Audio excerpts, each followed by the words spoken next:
Bendecidos mis hermanos, el día de hoy tenemos rapidito una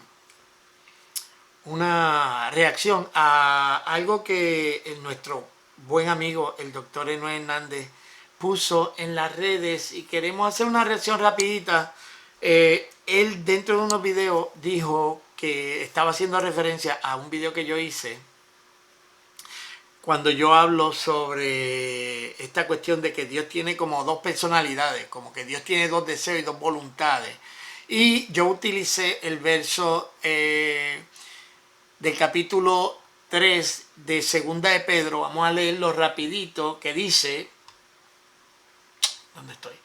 Que dice, 7, 8, específicamente el 9, dice, el Señor no tarda su promesa, según algunos la tienen por tardarse, sino que es paciente para con ustedes, no queriendo que nadie perezca, sino que todos vengan al arrepentimiento. Entonces, pues él hizo un video. Yo quiero entonces que nosotros entremos al video para entonces poder darle una respuesta como Dios manda, ¿ok? Vamos a darle aquí, vamos a darle acá. Y estamos, vamos a escuchar a nuestro amigo el doctor Enoy Hernández. Segunda de Pedro capítulo 3 verso 9 dice: el Señor no retarda su promesa según algunos tienen por tardanza, sino que es paciente para con nosotros, no queriendo que ninguno perezca. Vamos a organizarnos en eso, porque él hace el énfasis de que es con nosotros. Los manuscritos más antiguos, los manuscritos más antiguos, déjame ver si lo encuentro aquí. Los manuscritos más antiguos dicen que es, los manuscritos posteriores dicen que es a nosotros, pero los manuscritos más antiguos dicen que es con ustedes. Déjame buscar por acá si puedo encontrar, déjame buscar cómo lo dice en griego. Estamos en Segunda de Pedro, capítulo 3, verso 9. Ok. Y nos dice que es, déjame ver dónde es que está, ustedes. ¿Se ve? Nos dice que son ustedes. Así que el énfasis no está adecuado en este punto, porque no dice que Dios es, o sea, el texto dice es a ustedes, no a nosotros, sino a ustedes. Pero sigamos. Aunque todos procedan al arrepentimiento. Muchas personas toman este texto queriendo decir que hay una inconsistencia entre la elección de Dios y el evangelio que se le presenta a todos para que sean salvos. Porque si la voluntad de Dios es que ninguno perezca, sino que todos procedan al arrepentimiento, habría entonces una incongruencia en cuanto a esto. Pero esto no toma en consideración que ese pasaje en 2 de Pedro capítulo 3, verso 9, está demarcado dentro de un capítulo. Ese pasaje no es un capítulo universal, porque si la voluntad de que todos procedan al arrepentimiento no se cumple, entonces Dios no sería soberano. Lo que Pedro está diciendo aquí claramente es que el todos que procedan al arrepentimiento, ese todo, se incluye el apóstol Pedro allí. Esta carta no está hablando a personas universalmente, está hablando a aquellos que han sido salvos. ¿Cómo sabemos esto? Segunda de Pedro, capítulo 1, verso 1, dice: Simón Pedro, siervo y apóstol de Jesucristo, a los que habéis alcanzado por la justicia de nuestro Dios y Salvador Jesucristo, una fe igualmente preciosa que la nuestra. Vamos a ponerlo ahí en pausa. Vamos a empezar a ver el texto. Vamos a empezar desde el principio. Primero, comienza dando una advertencia, del verso 1 en adelante, comienza dando una advertencia sobre los hombres burladores que vendrían a cuestionar y a poner en tela de juicio la venida del Señor. Eso es lo que está diciendo el capítulo completo. Lo hago así para no tener que entrar texto por texto, verso por verso. Pedro les recuerda, de ahí en adelante, del 3 en adelante, les recuerda la sentencia dada por Dios a la tierra, y es que esta será destruida no con agua, como en los días de Noé, sino con fuego, por cuanto se derramará juicio sobre los impíos. Continúa diciendo en el verso 8, Pedro se asegura de que los creyentes sepan que Dios no obra en el ámbito del tiempo y el espacio, sino que los días de Dios son medidos desde un ámbito de eternidad, donde un día es como 1000 años. Y ahí es donde está el verso, que un día es como 1000 años y 1000 años es como un día. Ahora bien, vamos a ver el verso, vamos a leer el verso. El Señor no tarda en cumplir su promesa, según algunos entienden la tardanza, sino que es paciente para con ustedes, no queriendo que nadie perezca, sino que todos vengan al arrepentimiento. Ok, y aquí yo veo unos grupos. Primero, están los que entienden que hay una tardanza en la venida de Cristo. Están ustedes, es un grupo, ustedes. Están los que son nadie, que van a perecer, que Dios no quiere que nadie perezca. Y están todos. Estos son los grupos. Entonces, ¿qué ha hecho el doctor Enuel? Lo que ha hecho es cambiar nosotros. Ustedes lo cambió por nosotros. ¿Ok? Entonces, pues, sigue cambiando y dice, ninguno de nosotros. Vamos a ver qué termina diciendo el doctor. Pedro está hablando a personas que ya son salvas, que ya han obtenido nuevamente esta seguridad eterna. No está hablando con todo el mundo. Pero cuando él dice, sino queriendo que ninguno de nosotros... Ninguno de nosotros. ¿Dónde en el texto?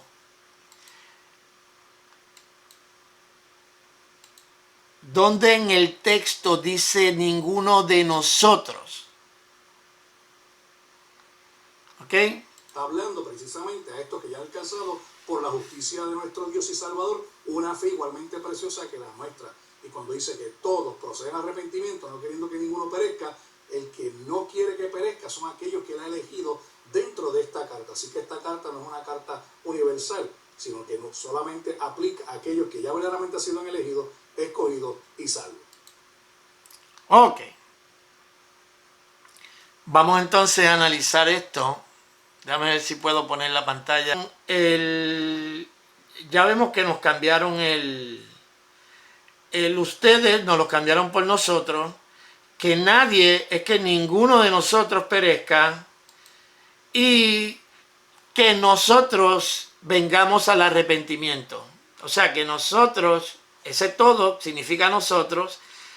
Nadie significa ninguno de nosotros. Y ustedes significa nosotros. Entonces, para poder tomar el texto según como el doctor lo está poniendo, vamos a utilizar las mismas palabras que utiliza el apóstol Pablo para describir, Pedro, en el principio de la carta, para describir qué es lo que, para describir lo que a los cristianos a quien él les está escribiendo. Por ejemplo, el apóstol Pedro dice que son los que han recibido la fe. Tendríamos que traducir esto y diría el texto, de acuerdo a la versión reformada, el Señor no tarda en cumplir su promesa, según algunos entienden la tardanza, sino que es paciente para los que han recibido la fe, no queriendo que ninguno de los que han recibido la fe perezca, sino que todos los que han recibido la fe vengan al arrepentimiento. Mi pregunta es, si ya vinieron a la fe, si ya son salvos, ¿cómo es que Dios quiere que ellos vengan al arrepentimiento? Entonces, lo que ha hecho nuestro gran amigo, a quien distinguimos, el doctor Enuel Hernández, es que ha puesto patas arriba el verso, añadiendo palabras que no están en el texto, porque ese es el problema, que cuando nosotros vamos con una idea preconcebida al texto, siempre vamos a ver lo mismo, es la misma cosa. Ahora bien, yo quiero someterle a ustedes que hay varias maneras en que podemos ver esto. Primero, podemos ver de que ustedes se está hablando de la iglesia. Bueno, primero, la primera opción es verlo como lo ve el doctor Hernández, en el que, déjeme darle para atrás para... Lo podemos ver de esta manera, lo podemos ver en que en realidad lo que el texto está diciendo, el Señor no tarda en cumplir su promesa, según algunos entienden la tardanza, sino que Él es paciente para los que han aceptado la fe, no queriendo que los que han aceptado la fe se perezcan.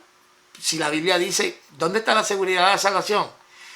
Sino que todos los que han recibido la fe vengan al arrepentimiento, pero si vinieron a la fe porque ya tienen el arrepentimiento.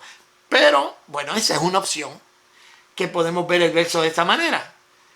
lo cual está patas arriba, pero podemos verlo también como que aquí ustedes se está refiriendo a la iglesia, y esto es un término general que expresa el deseo de Dios para que todos se salven. Lo podríamos leer de esta manera: el Señor no tarda en cumplir su promesa, según algunos entienden la tardanza, sino que Dios es paciente con ustedes hasta que se salvaron. Dios fue paciente con ustedes y se salvaron.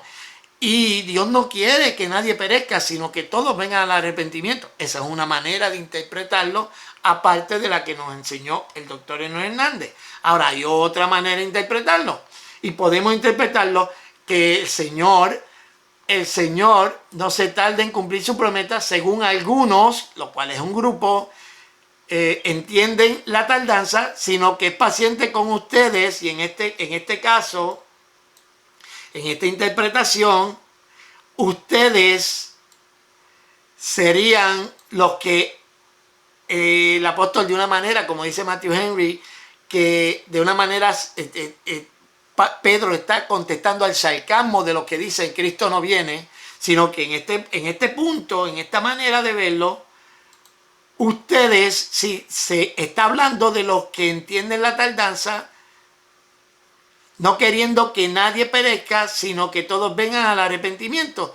Y uno de los comentaristas que leí le da la impresión de que de lo que está hablando este verso es a la gente que ha estado burlándose, que nos dice en el verso 1, que vendrán burladores que van a decir, pero ¿qué pasó? Que Cristo ha pasado todo este tiempo y Cristo no viene. Y que Él está hablándole directamente a ellos y les está diciendo a ellos: el Señor no tarda su promesa, como según algunos tienen por tardanza, sino que es paciente para con ustedes, no queriendo que nadie perezca, sino que todos vengan al arrepentimiento. Y esta es otra interpretación, y usted decide cuál es la que usted quiere, y ya está. Pero es bueno expandir las opciones, porque el sinsentido que se arma con esta interpretación, con esta interpretación se forma un sinsentido. Ahora bien, aparte de ese, también hay otros versos. Por ejemplo, veamos el verso de 1 de Timoteo, capítulo 2, verso del 1 al 4. Cualquier persona que lea esto sin tener una idea preconcebida en el texto, dice: exhorto pues ante todo que se hagan rogativas, oraciones, peticiones, acciones de gracias por todos los hombres, por los reyes, por todos los que están en autoridad, para que podamos vivir una vida tranquila y sosegada con toda piedad y dignidad, porque esto es bueno y agradable delante de Dios nuestro Señor, el cual quiere que todos los hombres sean salvos y vengan al conocimiento pleno de la verdad. Ahora bien, vamos a ver cómo es que aquí entonces dice que se hagan rogativas por todos los hombres, porque esto es bueno y agradable. ¿Qué es bueno? ¿Qué es esto que es bueno y agradable? Que se hagan rogativas por todos los hombres. ¿Ok? Eso es lo que el verso está diciendo. Es bueno y agradable delante de nuestro Señor, el cual. ¿Quién es el cual? Cuando dice el cual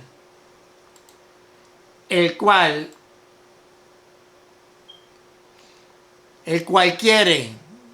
¿Quién es el cual? ¿Quién es ese? El Salvador, nuestro Dios y Salvador. Aquí está hablando de nuestro Dios y Salvador, el que quiere que todos los hombres sean salvos y vengan al pleno conocimiento de la verdad. Ok, vamos a ver cuál es el twist calvinista. Aquí nos dice que toda clase de hombres, ¿verdad? Porque como el texto sigue diciendo, por reyes y por todos los que están en autoridad, pues ellos dicen que aquí no está hablando de todos los hombres, sino que está hablando de todo tipo de hombres o toda clase de hombres. Lo cual, pues, habría que ver. Ahora bien, o puede ser, mira, oren por todos los hombres elegidos, o por todo, y que el cual quiere, y Dios quiere que todos los hombres elegidos sean salvos y vengan al pleno conocimiento de la verdad. El problema con esta interpretación aquí, en lugar de leerlo de una manera natural, es que entonces se asumiría que todos los reyes y todos los que están en autoridad son, si de lo que dice aquí tiene que ver con este grupo y ellos dicen que no son todos, sino que son los elegidos, pues entonces quiere decir que todos estos son elegidos. Esto crea más confusión de la cuenta, completamente innecesario. Cuando podríamos leer la Biblia claramente, en lugar de cambiarle los títulos. Mira lo que dice Romanos. Romanos capítulo 11, verso 32 dice, pues así como vosotros, está hablando de un grupo, está hablando del grupo de los gentiles. En otro tiempo fuiste desobedientes a Dios, pero ahora se os ha mostrado misericordia por razón de la desobediencia de ellos, está hablando de los judíos. Así también ahora estos han sido desobedientes para que por la desobediencia mostrada a vosotros también a ellos, ahora se les sea manifestada misericordia, porque Dios ha encerrado a todos en desobediencia para mostrar misericordia. ¿Con cuántos? Con los elegidos, no con todos, pero ellos cambian todo por los elegidos. ¿Usted ve? Ese es el problema. Aquí nos está diciendo que Dios sometió a desobediencia, o encerró a desobediencia, la palabra que se traduce aquí, tanto a judíos como a gentiles. ¿Para qué? Para mostrar misericordia a todos, tanto a judíos como a gentiles. Segunda de Tito, capítulo 2, verso 11, porque la gracia de Dios se ha manifestado para la salvación de todos los hombres. Pero no son todos los hombres, son todos los elegidos.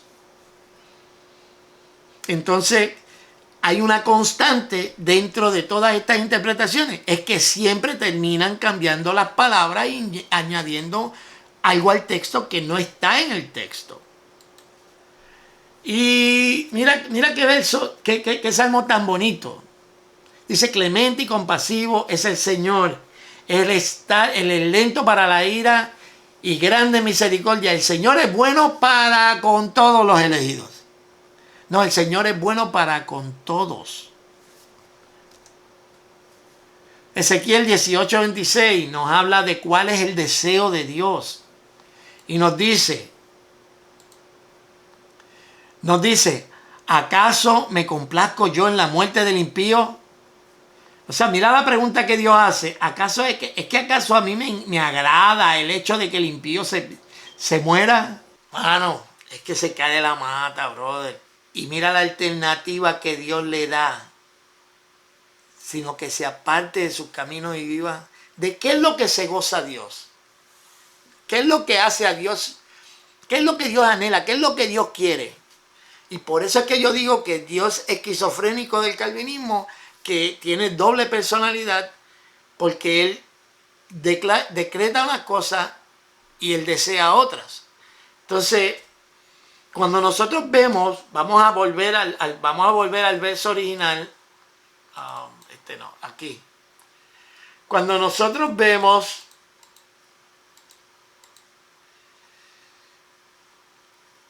déjame dejarlo ahí para verlo desde el punto de vista calvinista. Cuando nosotros vemos, el Señor no tarda en cumplir su promesa, según algunos tienen por tarea, sino que es paciente para con ustedes, no queriendo que nadie perezca. Cuando el doctor da la explicación que él dio, entonces cuando cambiamos que no es que nadie perezca, sino que ninguno de nosotros perezca, la implicación natural es que él sí quiere que otros perezcan. ¿Usted ve? Si Dios no quiere que nosotros perezcamos, implica que Dios sí quiere que otros perezcan. Si Dios quiere que nosotros seamos los únicos que venimos al arrepentimiento, entonces Dios quiere que otros no vengan al arrepentimiento. Mi pregunta a nuestro distinguido doctor Hernán Hernández: ¿por qué Dios no desea que todos se salven? O sea, cuando nosotros estudiamos los atributos de Dios y vemos su amor, su justicia, todos los atributos de Dios, ¿cuál de los atributos es el que desea que nadie se salve? Que no todos se salven. ¿De dónde sale el deseo de Dios de que no todos se salven? ¿De dónde sale el deseo de Dios de que la mayoría se pierda? ¿De dónde? ¿Cuál de sus atributos le obliga a eso? Porque yo puedo entender que el atributo de la justicia obliga a castigar al pecador. Perfecto. Yo puedo entender que su atributo de amor está dentro de sus propias fibras, de su propia esencia. El amor lo impulse a la misericordia. Perfecto, lo entendemos.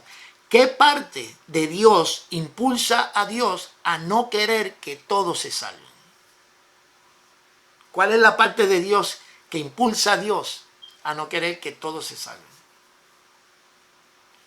Ahora, quería hacer este pequeño análisis del short que puso nuestro gran amigo. Y le digo amigo porque de verdad lo aprecio, mano. Es un tipo que desde que lo vi me cayó bien.